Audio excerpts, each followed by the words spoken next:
The wish list. Item 6. High up in the roof of the Stocking Dot Christmas warehouse, the strange man led Alfie along a network of suspended walkways. Down below them was a shadowy maze of shelves, stretching in every direction.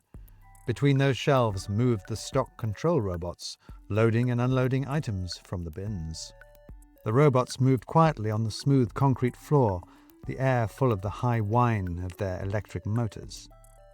The warehouse was unlit, but the robots were covered in telltale LEDs that winked and twinkled in the darkness, so that the canyons of shelves would glow seasonal reds and greens as they passed.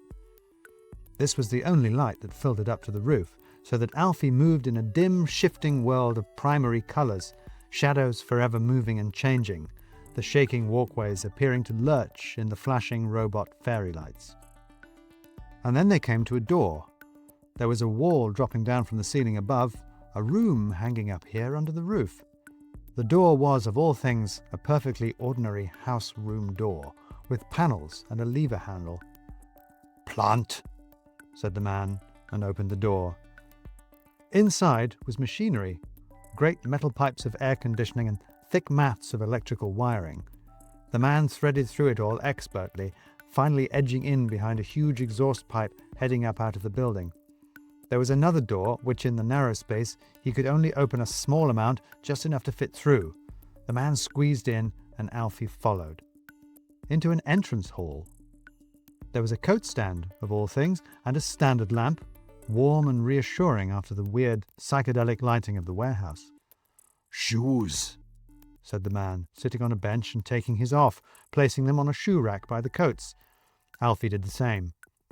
"They planned for more," said the man, "when it was all humans.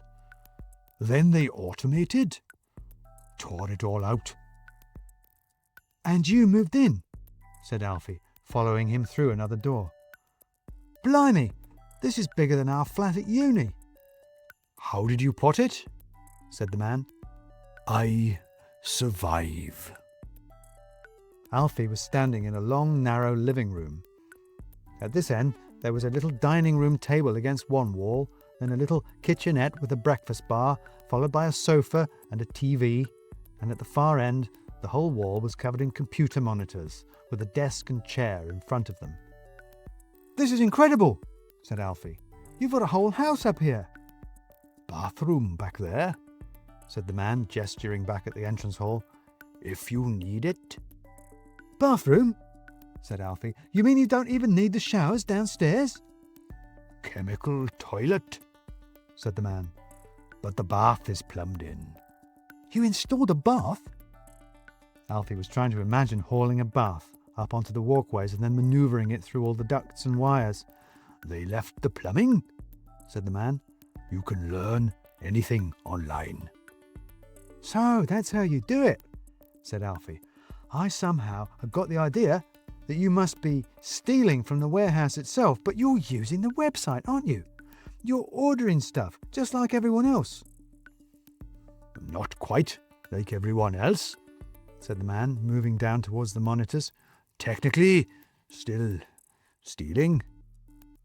He sat down at the desk. Alfie noticed that his keyboard was somehow in 3 separate parts and was glowing red under the keys. Instead of a mouse, he had some kind of a mount with a ball resting on top of it. The man spun the ball, and the screens winked into life. "Order here." He pointed at a screen showing the usual Stocking Dot Christmas website. "Here you can see the order in the system." Another screen, then another. "That's logistics, if it's coming from elsewhere. That's this warehouse. Once it's here, tell the system to put it in a particular bin. Mark as delivered here. Then go and collect it." "You're in the warehouse's systems," said Alfie in wonder. "In the back end. I mean, you've got access to the IT back end." "To all of it," said the man. "The very heart of it." "The heart of the warehouse," said Alfie. "The heart of the system," said the man. "There," he pointed to a screen at the topmost corner of his array. "The wish lists." "The wish lists?" said Alfie, confused.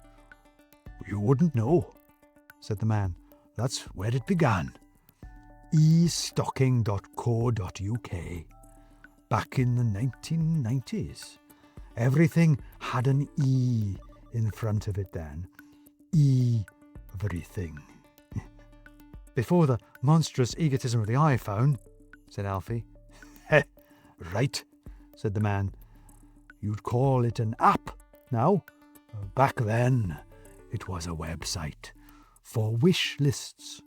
Man who made it wanted to make sure he got what he wanted for Christmas.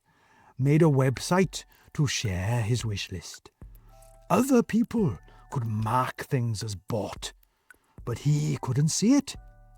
That was the start. Wait, said Alfie. You're saying that this whole thing started because of wish lists? The whole Stocking.Christmas consumerist homogenising empire comes from Piers Cramp, a grown man, wanting to make sure he had a nice surprise on Christmas Day? Yeah, that makes sense.